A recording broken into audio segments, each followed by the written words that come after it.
Right now, at the equator, the ground beneath your feet is spinning at roughly 1,700 kilometers per hour. If the solid planet suddenly locked into place, Newton's first law of motion, inertia, dictates that anything in motion stays in motion. The oceans and the atmosphere would keep moving at their original speed.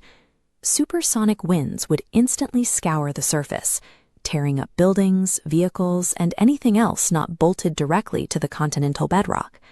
But surviving that initial global hurricane is the easy part. The larger issue is that we often overlook the actual physical purpose of the planet's spin. Earth's rotation dictates our physical shape, generates our protective magnetic field, distributes our heat, and even sets the biological clocks ticking inside our cells. As a planet spins, centrifugal force pushes mass outward. Earth is not a perfect sphere. It bulges at the equator into an oblate spheroid. The distance from the core to the equator is roughly 21 kilometers farther than to the North Pole.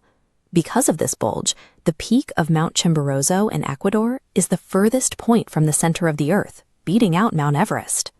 If the spin stops, the outward centrifugal force drops to zero. Gravity takes over completely, and that massive bulge of rock and water begins to collapse inward toward a perfect sphere.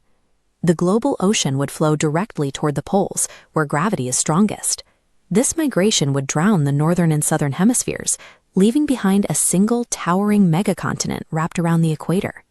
Deep down in the outer core, the planet's rotation is constantly churning a massive ocean of molten iron. This circulating liquid metal generates electric currents. Through a complex dynamo effect, those moving charges project a magnetic field far out into space. Without the kinetic energy of a spinning Earth, those iron currents slow and stagnate. The internal dynamo shuts down, and our protective magnetic bubble collapses. That shield is the only thing deflecting the solar wind and high-energy cosmic rays from deep space. We usually only see evidence of this deflection at the poles, in the form of the aurora borealis. Stripped of that protection, a hurricane of solar particles would hammer the surface. Over time, the radiation would increase the mutation rate in living cells, triggering rampant cancers across all surviving animal life. A stationary Earth eventually locks into a synchronized orbit with the Sun. One side faces the solar glare for 6 months straight, while the other side freezes in a half-year night.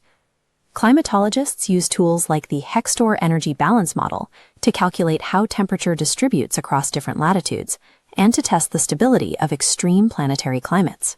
This climate simulation shows a massive thermal divergence. Without rotation to distribute solar radiation, the sun-facing side bakes under a continuous, fiery summer. Meanwhile, the dark side plunges into an ice age winter. At the boundary, the terminator line, the massive thermal difference drives unending, violent storms. The Earth relies on its spin to act as a giant thermal mixer. Remove it, and the climate permanently splits into two hostile, unlivable extremes. This planetary rhythm extends all the way down to the microscopic scale. Over 4 billion years, life evolved in strict synchronization with the alternating light and dark cycles of a spinning rock. Daylight functions as a biological synchronization signal, absorbed by the eyes to time the behavior of individual organs. This cellular diagram illustrates the mechanism. A light signal kicks off a transcriptional feedback loop that generates the PER2 protein. PER2 then interacts with the HIF-1A protein to regulate cellular metabolism, forcing heart tissues into an oxygen-efficient state that protects against damage.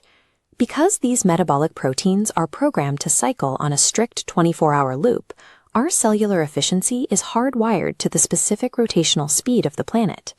We don't have to wait for the planet to stop spinning to see the biological damage of breaking this cycle. We see it every day when humans are disconnected from the natural day-night rhythm. Medical researchers observe this in intensive care unit patients and overnight shift workers who are constantly exposed to artificial continuous indoor lighting. When their circadian rhythms detach from the solar cycle, these patients and workers experience measurable spikes in delirium, obesity, and severe cardiovascular disease. Now, the friction from the moon's gravity is gradually slowing the Earth down by about 2 milliseconds per century. But it will take billions of years for the planet to come to a complete halt. Our daily spin is an active, kinetic life support system. It holds the globe's physical shape, projects a magnetic shield into space, mixes our atmosphere, and keeps the precise timing of human biology.